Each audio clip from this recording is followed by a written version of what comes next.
Hi,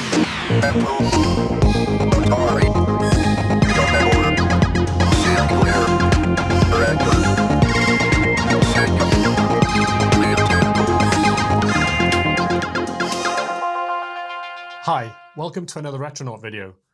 So in the previous video in this series, we did a very deep inspection of this logic board on this wonderful machine. And we found a number of problems, right? We found that there were problems with the SIMM slots here. There were traces missing towards this end of the slots here between slot 2 and slot 3. That would obviously need to be repaired if we were going to get this machine doing anything other than, black screening. I don't really think that's actually going to cause the black screening, but who knows? What else did we find? We also found that there were 3 traces here in front of this capacitor, which were definitely gone. You can do an inspection there, and they're just toast, gone. The electrolyte came out here, and pretty much the first thing it hit was those traces, and it just annihilated them. So they would definitely need to be repaired.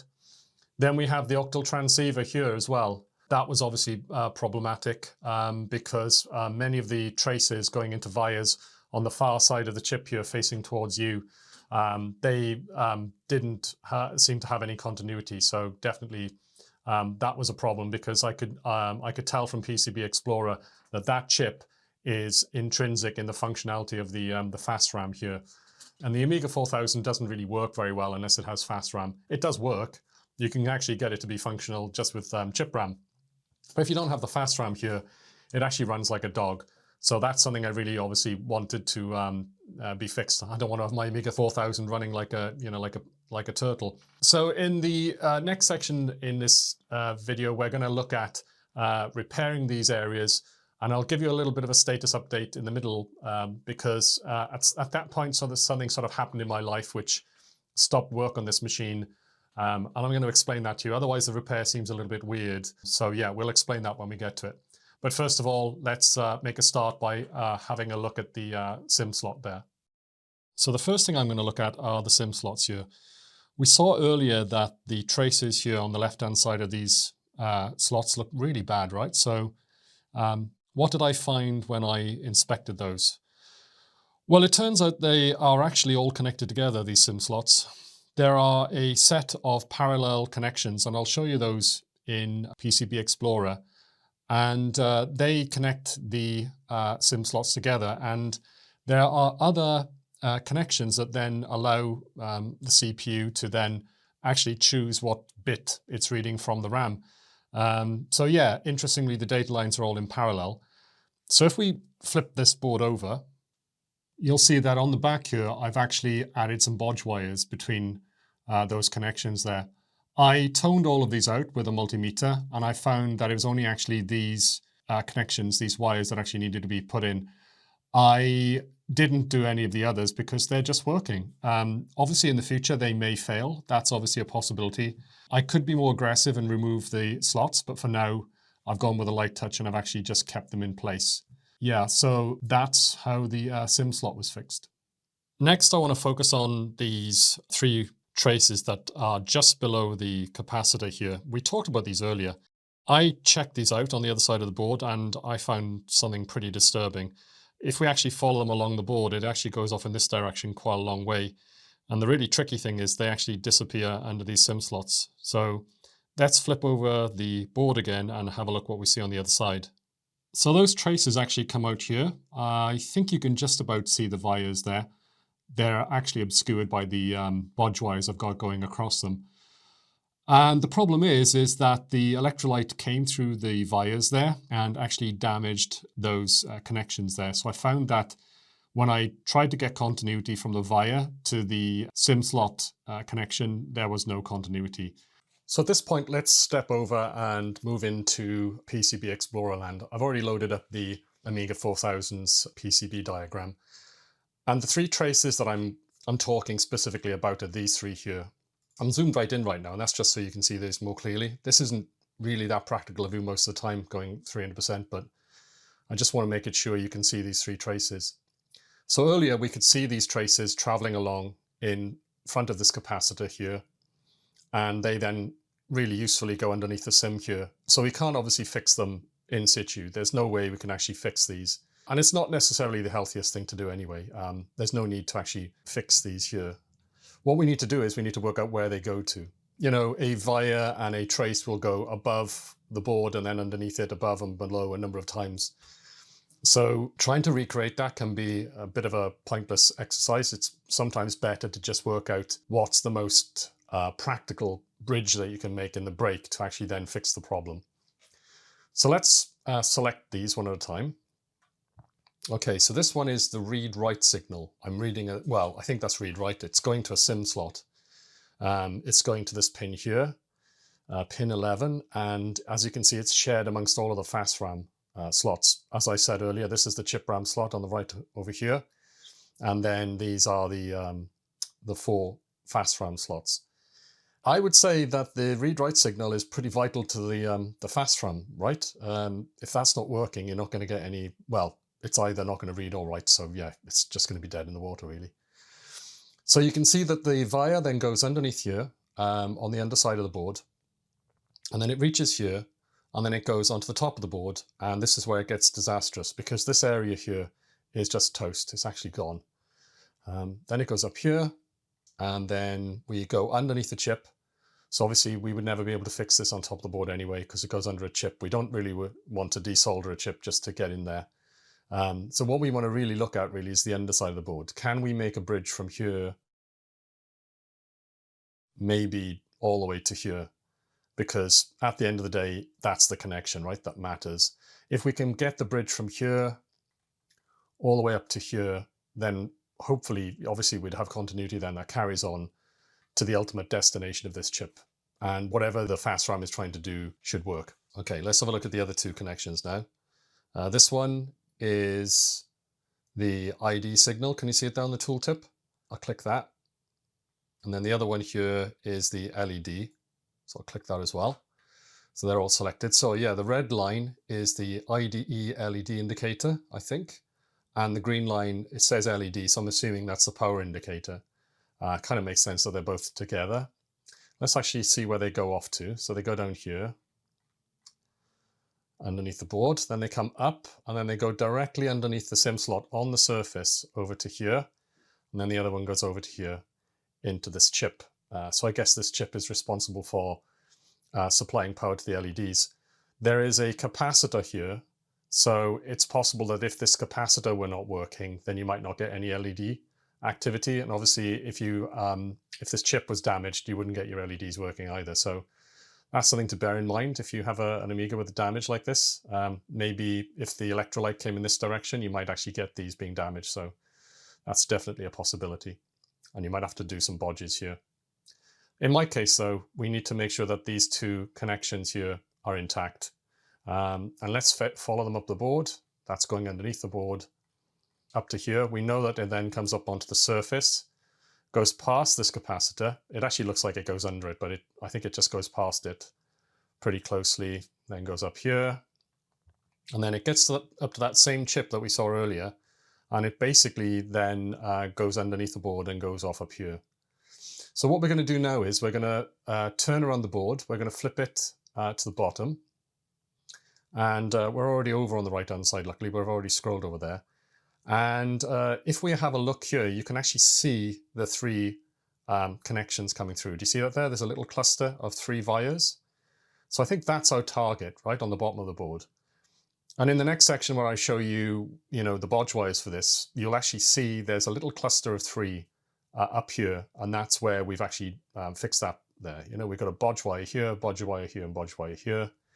And let's have a look where they go down to. So if we go down here, these are the 3 vias which are underneath the SIMM socket. Can you see that's the mounting plastic tab there for the SIMM socket? So the SIMM socket's actually here. It's on top of these. And if we carry on down, this blue line, the read-write, that needs to go to that pad there. And then these need to go a lot further, actually. They don't go to the same place. So they go further down here to the 2 points here, the via here and the via here, where they then obviously go on top of the board, as we just discussed, and go to the chip, which is here, to do the LEDs. So hopefully you can see why PCB Explorer is so important when you're working on this stuff. You can work this stuff out probably with a schematic, but honestly, the amount of effort you'd have to do that is just, it's incredible. Whereas with this, you can follow them. You can make educated guesses. I mean, what does RW mean? It may not be read-write, but if you look at some of these other signals here, this is D21, D20, so that's data. So, you know, what's about this one here? MA, MA, MA. See, you're getting repeating. These repeat, but this one, it's a bit of a one-off. So yeah, if that's not working, you're not going to have any fast RAM. So it's obviously imperative that that's fixed.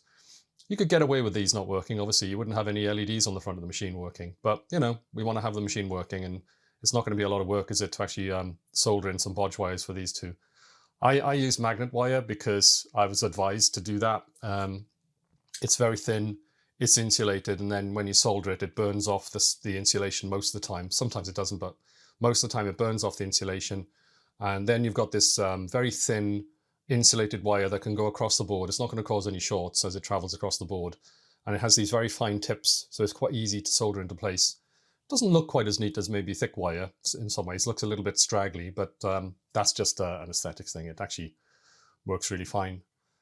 So yeah, let's go back to the board and see what I did to fix it.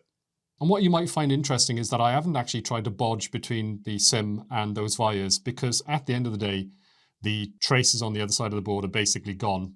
They've got completely nuked by the electrolyte. So those very long bodge wires that you can see here, running from all the way over here to all the way over here, they are actually the fix for those traces being destroyed. And it was only really with PCB Explorer that I was able to work out, you know, what actually are the destinations for the traces. You don't have to, you know, completely recreate a trace run. If at the end of the day, a connection is going from here and it has to get all the way over to here. And back in the day, they did that by having, you know, these very complicated sets of wires and traces going across the board. Well, we can't do that. That's gone. So we have to find a practical solution to fixing that. So at this point, I decided that, you know, I'd fixed the lack of continuity between the fast RAM slots on SIMM 2 and 3. So I thought that, you know, that might bear some fruit. I'd also fixed the 3 lines that ran, one to the read-write line and the other 2 to the LED. So I just thought on the off chance I would plug the machine in and try and see if it would, you know, would work. And what actually happened was I got a green screen. And that was a joyous moment because I realized that the CPU was actually working in the machine. It wasn't completely dead. I then put in the chip RAM and turned it on, and I got a gray screen, not a black screen, a gray screen. And that means that it is actually booting, but it's actually waiting for either the floppy drive or the IDE device to actually turn up and do its thing. And then a short while later, bang, I got this ROM screen turn up. So I couldn't believe it. The machine was actually working.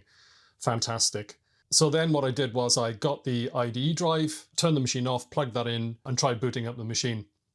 And I'd never actually seen it work before, so this was a really cool moment. So turned on the machine, waited, up came the grey screen, and then I could hear the hard disk doing its thing, the heads moving, which was really cool. That meant there was some kind of life in the IDE. And then after a while, it actually booted into Workbench, and I was absolutely overjoyed at this. I couldn't believe it.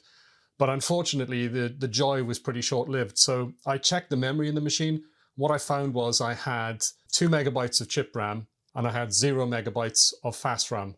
But that was okay, right? Because I hadn't plugged the fast RAM in. So turn the machine off, plug all the fast RAM in, turn it back on, 0 fast RAM. Okay, so maybe one of the SIMMs is broken. So I turn off the machine again, swap the SIMMs around, and then I go through a process of trying every one of those SIMMs in the first slot, because I'm assuming the first slot probably works, if any of them are going to work, because that's the furthest away from the battery, and not a single one of the SIMMs results in the machine having any fast RAM whatsoever. So I then realized that the Octal Transceiver, which is important in the functionality of this, the fast RAM, had obviously had a problem, and it probably wasn't working. So what I decided to do was I needed to do the bodge wires on that to try and get the Octal Transceiver working. And if that chip was working, then I'd probably find that my machine would start working. So that's what I did next.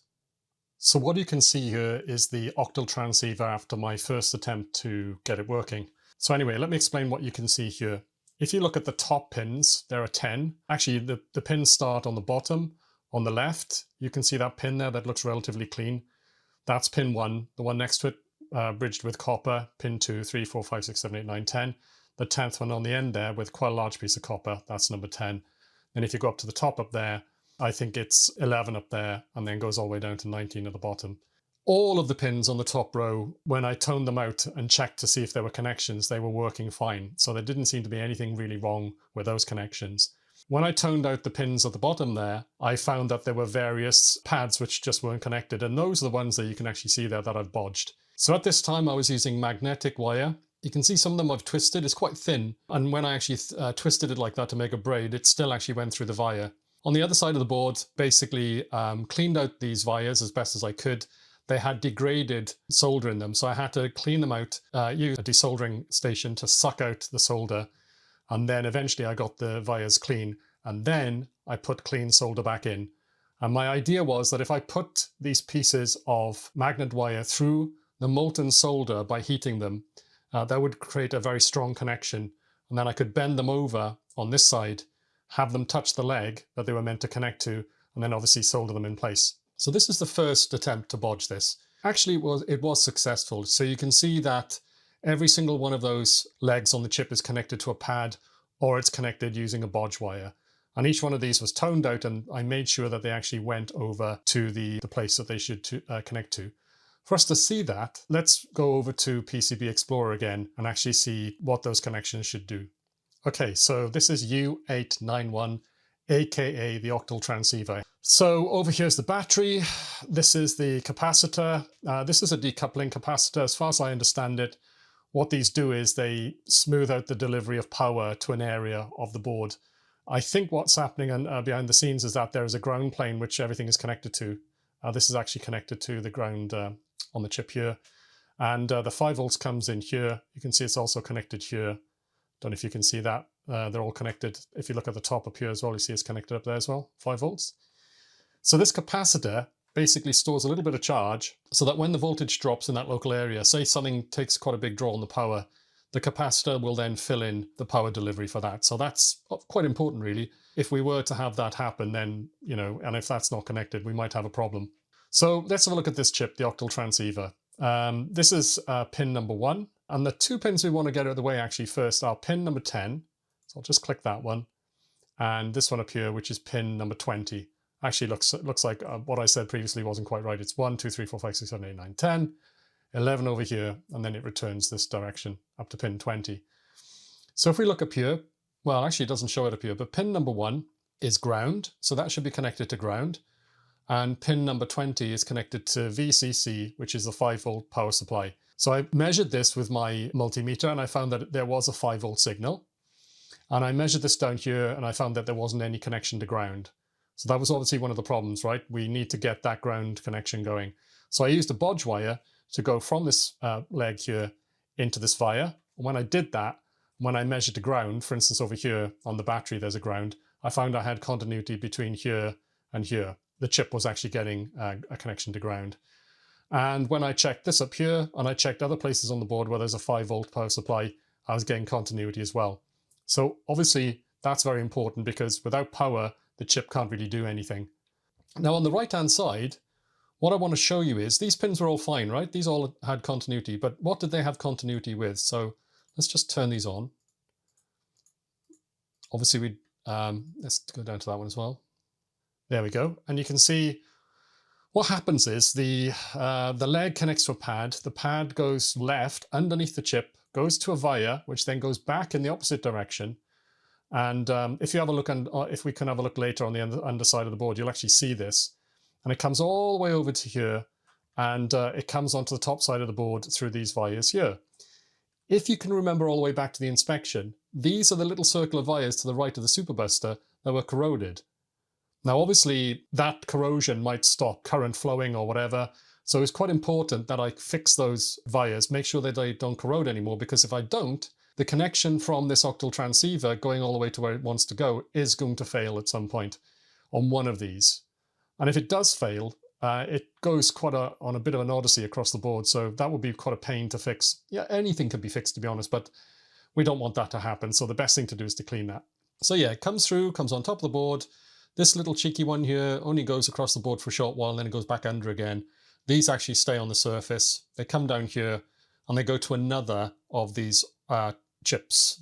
You can see it there, 74F245, the same type of chip as the Octal Transceiver up there. So obviously there's some kind of functionality that goes on here in this chip. And then it goes down to this chip down here. Let's have a look at this one. This is the Bridget chip.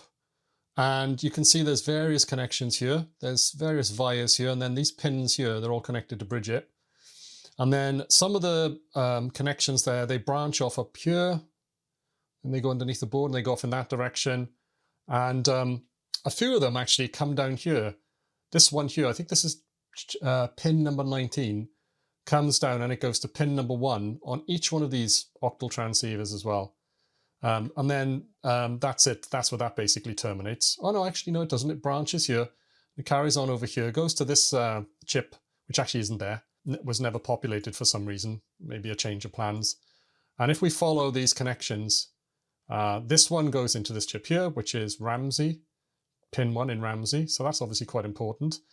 And the others, they come over here, and all roads eventually lead to Rome appears. Well, most of them do anyway. And if we carry on up here, this is actually the CPU bus. So there we are. That's important. And if you get brownie points for this, if you can remember me saying this very early on in this videos. These are resistors here, and you can see each one of these terminates in a resistor. And I actually checked each one of these by hand. And it's a pain to do because the socket itself is on the top of the board, and many of the resistors that these signals terminate into are actually on the underside of the board. So you have to find the pin on the top of the board, and then you have to look on the other side to match it up and make sure you've got continuity. But I did it for every one of those, and I did find there was continuity because I was just trying to make sure that, everything was working. So yeah, again, PCB Explorer to the rescue, right? Can you imagine doing this with a simple old schematic on paper? God, it would take forever. Let's go back up here to the Octal Transceiver. So I've just shown you what worked. Let's have a look what isn't working. What would it caused? Well, obviously, if any of these aren't working, you're probably just going to find you're not going to have issues. So pin number 1 goes up here. This one goes off on a bit of an odyssey. This one actually goes all the way across the board again. Up here, and then all the way over here, and eventually reaches over here. So yeah, I'm not sure what that one does. It does go up to, which one is this? This is it going to show it to me? Try again. There we go. Looks like BRW, so some kind of read-write. Maybe it's coming from the ID system or something, I'm not sure really. Anyway, it goes up there, and then it comes over here, goes into Bridget again by the looks of it, and then down here. And this one actually connects to pin number 1 on all of these chips. So that one actually turned out to be relatively undamaged. And the reason for that was because I think it was basically sheltered by this capacitor. Most of the blast came down here and took out these pins here. There was some damage here as well, but for some reason this one actually survived. Odd really, because over here this actually got quite a lot of corrosion. These vias here, which I made sure I cleaned. These are looking a little bit worrying actually, these ones here, so we'll have to keep an eye out on those for the future. But let's actually look at these other pins now. So let's click this one, this one, this one, this one, all the way down. We don't need this bottom one because that's ground. And you can see they're going underneath the board. Again, it goes from the pad to a via, goes underneath the board, comes over here, and it connects up to the fast RAM slots. So there's bank 0, 1, 2, 3. And this is the chip RAM slot on the right, so just ignore that one. So yeah, obviously a bit of a problem. Obviously earlier we fixed these connections here, right, between bank number 2 and bank number 3. So these were problematic. And now we're finding that if we don't fix the octal transceiver, then these connections here, and whatever it is that the octal transceiver does, it's just not going to work. So that's why this chip is so important. I'm sure they're all important, right? They're all part of a system. But what I'm trying to point out is that this chip has taken a thrashing. We have at least to get the continuity working again on these pins. And then hopefully once we've done that, we should get the fast RAM working again. Because right now, this machine without fast RAM, it's just not going to work very well. So all of the bodge wires are now in place for the octal transceiver. We saw in the last section how the connections from that go off to so many other octal transceivers here. Then all the connections on the far side here, they go to these data lines here on the fast RAM. So obviously pretty critical that we get that working. We've already fixed that read-write line, which we remember was damaged here. So, you know, the fast RAM is really taking a beating from the battery there. I've seen other videos where people repair Amiga 4000s, and it's always a varied picture. Sometimes there's more damage here. Sometimes this SIMM socket gets destroyed because the machine is lying on its side, you know, this way, and the electrolyte dribbles in that direction, taking everything out that way. But in my case, as we said earlier, I was lying on this side, and all the electrolyte went this way. And luckily, most of it didn't actually get down here. It just got limited to that area. Anyway, so I basically fixed the Octal Transceiver, plugged everything back in. Let's test it. Put the chip RAM back in. Put the fast RAM. Plug in the power. You know, plug in the ID drive, etc., etc., etc. Turn on the machine. Wait for it to boot. Go into Workbench, and then I clicked. I think it's the right mouse button shows the memory at the top of the screen, and I've got 2 meg of chip RAM and 0 meg of fast RAM. Yeah, I was so disappointed at that point. You know, I couldn't believe it. Everything appeared, from what I could see, you know, using Occam's razor principle, seemed to be fixed. So now it seemed to be getting a bit more complicated. We'd probably have to go to the next level now, and I would have to buy an oscilloscope. I didn't own an oscilloscope at this point, and I couldn't really justify it because they were, I think they were like 300, 400 pounds, 500 pounds. I'm not really that much into fixing machines as a hobby. It's not I'm not an electronics hobbyist really. But what changed my mind was I did actually see Adrian's Digital Basement, and he's been featuring lower cost USB-based oscilloscopes. And he was saying that most of them weren't very good. And then there was one episode where he actually showed one particular oscilloscope, and he actually said it was quite decent. But anyway, that was in the future. So let me give you a little bit of context here. This is a year ago. I think it was like March or something like that. And I had access to the dining room table for quite a long time. That's why I was working on this. But that sort of window was closing up. I couldn't, you know, dominate that space every single night. It's obviously disturbing. I had to kind of clear up that space. And that, as I said, that window was closing. And then something sort of happened in the house, which is that we've been having a problem in the kitchen for a while. And that sort of problem came to a head. I didn't really want to deal with it because DIY things can often spiral and become very, very expensive. This problem was underneath the floor. We couldn't really fix it without actually taking up the floor. And the problem, if you own a house and you have a kitchen yourself, is you can't take up the floor. Our floor is an engineered wooden floor. You can't take up that floor because the kitchen's sitting on the floor, right? You know, the refrigerator, all of the work units, everything is actually built on top of that floor. So it's not a simple job of just, lifting up the floor and see what the problem was. And the problem was it was somewhere in the kitchen. We didn't know where the problem was. So we had to literally lift the entire floor. That meant destroying the kitchen, basically, which meant we had to buy a new kitchen. It wasn't such a big problem in a way because the kitchen, we were never really satisfied with it. It wasn't very new and it wasn't very well done. But it has some quite nice things in it. This table was actually made out of the kitchen, believe it or not. I upcycled these. They're butcher's block. What would it be? Something like 3 centimeter thick oak. That will be featuring in a video in the future, actually. Anyway, I won't bore you too much with the kitchen. We had to fix the kitchen. We did that. That meant the entire house, the ground floor, was completely dominated by that project. We ended up with the entire house full of kitchen equipment at one point, and there was literally nowhere for me to do anything. There was no living room, no kitchen, nothing. Luckily, I have a little office at the back of the house, which is like a converted garage, and I could hide in there while all the destruction took place and things happened. That was mentally draining. They do say that, death, divorce, and DIY are the 3 most stressful things in your life, and believe me, they are. Obviously, death and divorce are in a different league, I think, but DIY is so stressful. The builders, generally, they can be actually quite good. They're not necessarily the problem, but suppliers promising the world and delivering a smoking pile of poo, it's so stressful. So it took about altogether, I think, about 8 months in the end to get the kitchen sorted because, it involved doing work underneath the floor. But anyway, it got sorted. What happened to this machine? Well, I had to literally stop work just as it was about to work. the Octal Transceiver was still giving me trouble. Well, I think it was. It didn't work. So what I did was I ordered some replacement chips, Octal Transceivers. There are a bunch of them here, so I didn't order just one. I ordered, I think, 5. They were pretty cheap. I think they were like 50 pence each. And I decided just to wait for those to turn up. And then I put everything that I had of this machine in the loft, actually in a disassembled state, pretty much as you see it now. And then basically a year went by, and the house eventually got back into okay shape, and I was able to resume work on this project. So what we're going to look at in the next section is what happened next, and we'll see what the outcome was of this repair.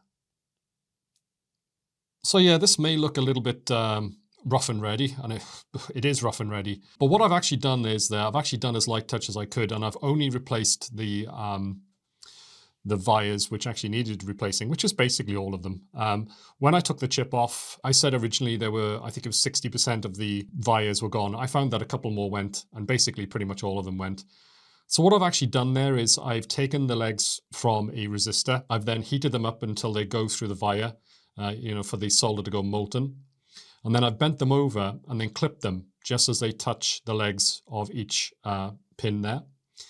You can see I got it slightly misaligned, but at the end of the day, that's only cosmetic.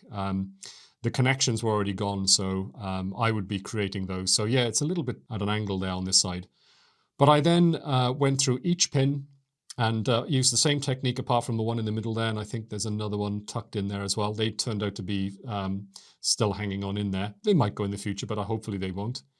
And yeah, I just basically soldered those all up, and then I tested them for continuity, and I found that everything had continuity. So this is a new chip.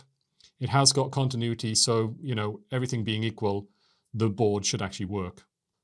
So the last thing I'm going to show here is the capacitor. Now, this really does look super Frankenstein, and I need to explain what's actually going on here. So this capacitor on the right-hand side, that's meant to be going to ground. And I found that when I was testing it, I was getting ground, but it was a little bit flaky. So to make sure that it worked, what I've actually done is then I've taken a resistor leg and I've taken it over to the ground of the battery, which funnily enough, oddly just seemed to survive completely intact. And I've put the resistor through that hole in the battery, which is quite robust. And then I've taken it over there to the pad at the bottom of the capacitor, and I've soldered it on there. And that is very robust, and I've tested that, and that definitely goes to ground. So that's good for the capacitor. A friend of mine, Wilson, he actually did the title music to this channel. He popped over, it was Christmas party night, and we had a look at this board together, and he's a bit of an electronics nut. I'd already got this fixed. It was, working with 5 volts. I found that was quite consistent. I don't know really if something happened, if we knocked it, or, it was a little bit rickety. But he was finding that when he was testing this, we were testing out the Octal Transceiver because it wasn't still working. We found that we were actually getting 1.5 volts on this capacitor. That seemed a little bit odd. So we used the trick with the resistor wire. We put it through the via, and then on the other side of the board, it's actually wired up there to a resistor, which actually has 5 volts coming into it. So we knew we had a good 5 volt power supply there. We would then put it through this via, popped it out on this side, bent it over, and then we soldered in there and we tested it, and it was getting a consistent 5 volts. So I've switched over to PCB Explorer because this next section is very much looking at schematics, testing things, and seeing what's actually going on. Why is it, not working? My friend Wilson was with me. He's got a lot more experience with electronics than I have. He's actually a hobbyist, and he does quite a lot of electronics project, and I think recently he built a synthesizer, which I found really impressive. When you looked at all the boards that he had to put together and actually got it functioning, which is pretty cool. So he was visiting me because we had our works Christmas party, and he was popping up for one night. So we took the opportunity of sitting down at my dining room table and working together on trying to, find out what the problem was with this board.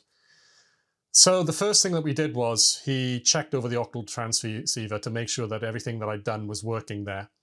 We found that the 5 volt power supply, which comes in here to this pin here, was working perfectly fine. We found that the ground was good. It's already very well connected as far as we could see. But then he just sort of cursorily tested the 5 volt on this, and he got 1.5 volts. That was weird. I was saying to him, well, it's not, it's 5 volts. I mean, I tested it previously, and he tested it again and he was getting 5 volts. So yeah, there was obviously something going on there with that. So the way that capacitor works is it connects down into, I think, a ground plane and a 5 volt plane. The decoupling capacitor, that's what it is. It's there to basically store up some charge, some 5 volts, so that if anything in that area needs it, it can get that 5 volts. If there's a sudden, sort of like spike in demand, the capacitor will then flow into the circuit and keep that 5 volts going. So the fact that it was dropping down to 1.5 volts, obviously, there's a problem there. So what we did was we looked on the other side of the board. It's quite hard to locate here. This is it here. So we went up to this capacitor, and we found that that has a 5 volt power supply. And it's probably the nearest thing to this chip. This is actually the Octal Transceiver here. So I suppose the capacitor would be, what, here? So you can see here that you've got a via here, and that's the 5 volts for the for that capacitor on the other side of the board, and then we've got the ground here. So we took one of the resistor legs and we basically soldered it onto this pad here, which is 5 volts, and it came over here and we put it through this hole, and then on the top of the board we then it came out of this hole here. Then we basically connected it, bent it over onto this pad here, and then soldered it in place. So that ensured that that capacitor was getting a clean 5 volt power supply. We did the same thing then with a resistor leg here, going over to here on the capacitor, and that also ensured that we had a clean ground connection. So that power supply was then hopefully, guaranteed to work in that area. So we then felt that that was, pretty good. We then tested the board and we found that we didn't still have any fast RAM. So we were kind of perplexed by this, it was very weird. So we started to look a little bit further into what was going on. If you look up here, you see this orange trace coming in, and it goes to this chip here. And you can see it's BRW, so it looks like it's read-write. And we tested that with the oscilloscope, and we found that we were getting a signal on it. It was clearly some kind of data signal coming in. It wasn't just random noise, it was a clear pulse of activity. So if you follow that down, you'll see it goes down here to this pin here, pin 1. And if we follow it down here to these chips, it goes to pin 1 on all of these as well. But what we were finding was we didn't see the signal carrying on down here. So we thought, well, that's really weird, what's going on? We tested various pins and, just seeing if we could see these signals going down here. And then I kind of had a bit of an idea. I thought, well, at that moment, we didn't actually have any of the fast RAM chips populated in the board. And I thought, well, maybe they need to be in the slot for it to function correctly and for those signals to then go down there. Maybe there's some kind of detection that there's no fast RAM, and then if it finds there's no fast RAM, it doesn't bother, sending signals to those slots. Kind of would make sense, wouldn't it? So we put one of the SIMMs in, turned the machine on, did our testing, saw our pulsing coming in, nothing, still nothing. It was coming into here, we were seeing the signal hit here, but we weren't seeing it carrying on. So that was perplexing us. We were like, well, that's really weird. So we went on a bit of a wild goose chase. We went over here, we started looking at different pins over here, fast RAM, this, and RAS and CAS over here as well, I think we found in different places. And, we just couldn't work out exactly what the problem was. After a while, we decided, we tried out a few different things. We thought, okay, let's test again, put the SIMM in, and then we turned the machine on, and then we started to check those signals again, and we started to see a signal down here.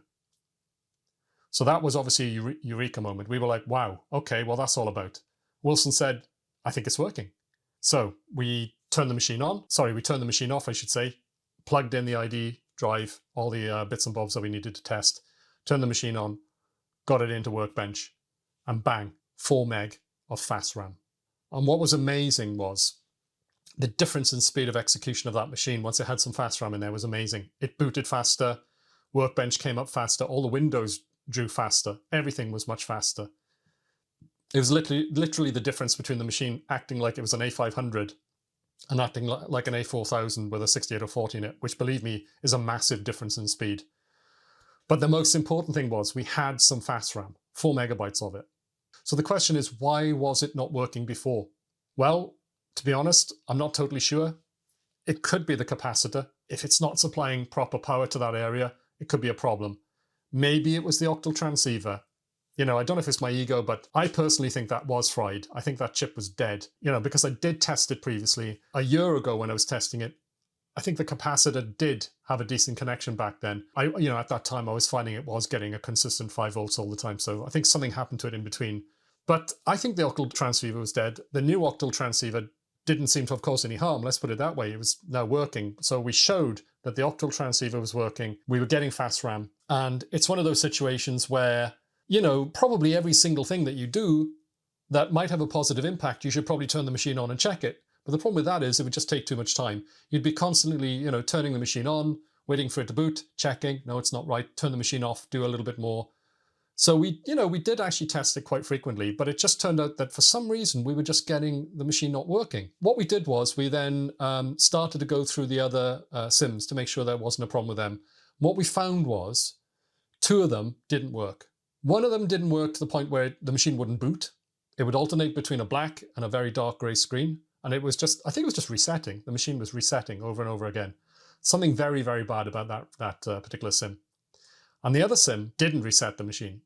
And I think this was possibly what was confusing us. I think we might have been using that SIMM to test with. And unfortunately, I don't have a large selection of SIMMs which I can test with. I don't have a SIMM tester. I don't have like a big bucket full of SIMMs that I can just dive into and pull out some known good ones. These were the only SIMMs I had, and I had assumed that they were working. And I was wrong. 2 of them were dead. And the other one, the one that didn't cause the machine to reset, it was just booting up into Workbench and it just didn't have any fast RAM.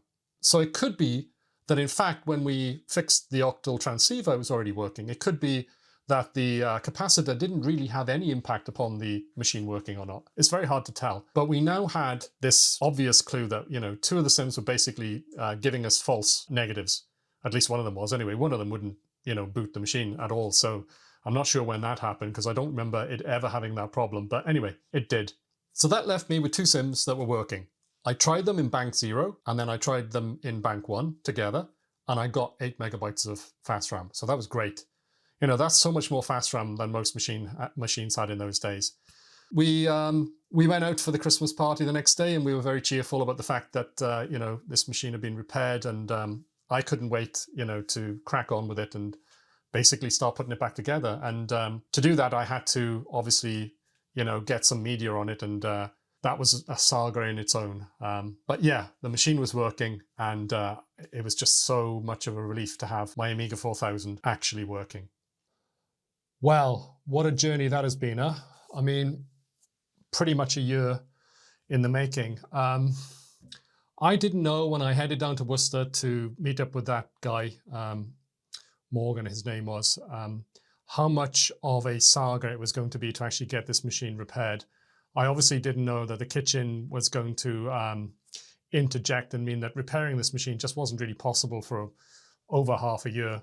And during that time, it languished in my loft for quite a long time, and I was quite worried about it because I didn't have a storage box for some reason at that time. There was just so much other stuff going on that I couldn't really deal with it, to be honest. But eventually we got there. We got it working. These are actually the 2 SIMMs which were responsible for diagnosing issues at the end there. This is the SIMM, the silent one, which actually, although it doesn't work, it doesn't do anything.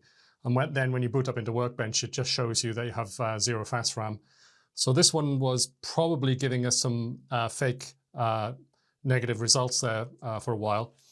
And then this other SIMM turned out to be, completely balked. And I've got a little sort of angry face on it there. If you put that in the machine will just reboot and reboot and reboot. It'll just reset in a cycle. So there's something desperately wrong with this. When I found that both of these were broken, I actually thought, you know what, maybe these were the 2 that were actually closest to the battery there. Maybe they got, soaked in electrolyte. And I thought maybe I can do something with these to fix them. But unfortunately, you won't be able to see this, but when I looked on the back of these, I could see that there was a lot of actually sort of damage on the pins at the bottom there. And after cleaning it, it still doesn't look great, to be honest. So unfortunately, I think these are lost causes. I should probably keep these. I mean, I suppose the thing is, right, when these break, it's probably the board that's broken or possibly 1 or 2 chips or 1 chip. And the rest of the chips probably work okay. So if I ever do get any other SIMMs like this and they have some kind of issue, maybe in the future I can learn how to fix SIMMs. That'd be interesting. So this will go in my broken parts box, but I'm not, like I said, I'm not going to trash these because you never know. There could be something on here that's useful in the future. What remains to be done? Well, obviously I can't use my Amiga like this. It's in bits. I've got the floppy drive over there. The Zorro riser card is there. It doesn't actually need to be plugged in for the machine to work. Obviously, if I want to plug anything into it, it does. I have actually plugged in the G2 image engine card, and it shows up. That doesn't necessarily mean that it works, but it does actually show up. So it looks like the riser card is actually functional. There's nothing really wrong with it. This is the keyboard here. I won't lift it too much. There we are. The keyboard, which was also retrobrighted in the Uvinator, and it came out looking amazing. I mean, that looks like a mint A4000 keyboard. So I'm very, very lucky that it actually came out looking so good, really. It was yellowed. It wasn't actually as yellowed as the case, but it was pretty yellowed. So I gave that a good session in the Uvinator to get it looking good. I've gone for a compact flash to ID solution. I was originally going to use an SD card to ID solution. I'm not sure there's much difference between the two. The only reason why I went for the compact flash in the end was just convenience, because I couldn't find any breakout cables for SD cards. You know, one of those like mini SD card extenders, and then you have a back plate like this. I just couldn't find one. So, you know, I bought this from, I think it was Amiga Kit, and specifically for the A4000, I don't know why. I guess, I mean, it would work in the A2000, you would think. I suppose the A2000 would be scuzzy, wouldn't it? So that, you know, that's great that that's going to be the solution. The sound works, the video works, the RAM works. I now have 16 megabytes of RAM. 68 or 40 works fine. Probably shouldn't keep these draped on you for too long because this gets really hot. So yeah, in the next video, what we're going to do is we're going to get all of this together and actually start putting it back in the case. Because what I want to do is actually get this machine complete. I did plan to get a Gotek in here as well, but unfortunately the vendor who supplied the wrong part hasn't got a replacement for that supplied quickly enough. So for now, I'm going to go with the original floppy drive, just put that back in for now. I don't really use the floppy drive that much, and I'm not using the Gotek that much. I'm mainly doing data transfer using compact flash and then transferring data on my PC using WinUAE. So that's how I'm getting stuff onto the machine. Yeah, so, you know, if you like this video, it'd be really great if you could like it, you know, click on the like button down there. Oh, yeah, you haven't seen it working, have you? Yeah. Well, you know, it does work. Trust me, you know, it works perfectly fine. There's nothing wrong with it. Okay, all right, yeah. All right, I'll show you. For this, I'm going to have to stand up. Need to get out of the way here. I'll just get behind the camera a little bit. Turn this on. Actually, you need to turn on the monitor first, otherwise we're not going to see anything, right? Let's get the monitor turned on. Ah, here we are. It's on. There we go. Right then, power supply. On you go. One thing you might notice actually is that it's quite quiet if you've got an A4000. I've already gone into the power supply and replaced the fan in there with an Octal fan. Grey screen, which is a good sign. That means that LED flashing, that's a good sign. And this is where I've got to at the moment. Don't worry, it does actually boot up. It's just that I haven't actually got round to completely getting my Workbench installation polished to a high degree yet. There we are, we're in Workbench. And if you look at the top of the screen, 1.6 megabytes and 14.5 megabytes of fast RAM. That's because some of it's already been used up to load up Workbench. Same thing for chip RAM. That's just this particular version of Workbench that's done that. Let's try running the Chaos Engine. Really do like the Bitmap Brothers. Very good games.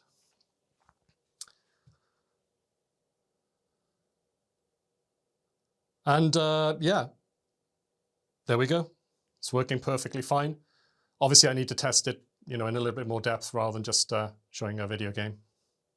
Let's just wait for the music to start playing just to show that the sound's working fine. There you go. it's working. Yeah, I'm looking forward to the next video where we put it all back together in the case. It's been, like I said, it's been a year and I really can't wait to start using it in earnest. Fantastic graphics there, the Bitmap brothers. Yeah, Dan Malone, fantastic bitmap artist.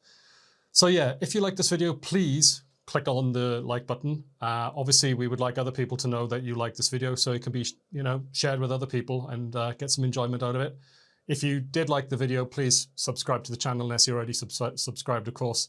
And then you'll get notifications of any other videos that we produce. And obviously the next one in this series where we put this all back together. That'll be great, won't it? So yeah, that's it for this video. I'm looking forward to seeing you in the next video where we reassemble this machine. See you later.